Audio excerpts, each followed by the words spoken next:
Eh bien salut tout le monde sans titan, j'espère que vous allez bien, moi en tout cas comme d'habitude ça va plutôt super. Alors aujourd'hui comme vous pouvez le voir, on se retrouve enfin pour le troisième épisode de Je répare ma voiture téléguidée.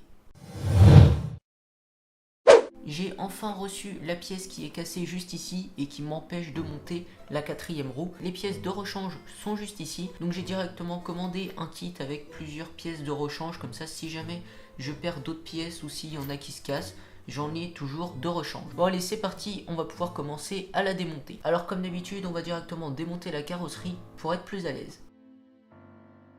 Donc maintenant je peux débrancher les lumières et voilà, la coque est partie.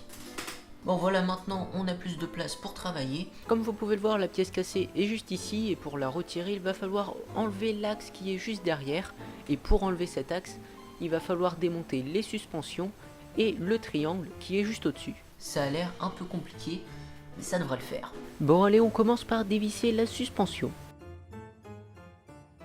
Et maintenant on peut dévisser le triangle et l'axe tombe de lui-même. Et on peut enfin retirer la pièce. Et c'est à ce moment-là où je me rends compte que la pièce de rechange n'est pas aux bonnes dimensions. Bon alors on se retrouve 2 mois plus tard, car après 2 mois d'attente, ça y est, j'ai enfin reçu les bonnes pièces de rechange. Elles sont juste ici, et cette fois aux bonnes dimensions, on va donc pouvoir les installer tout de suite.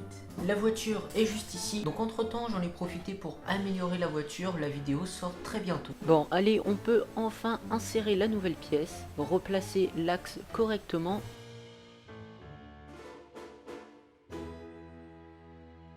On revisse ensuite le triangle, puis la suspension.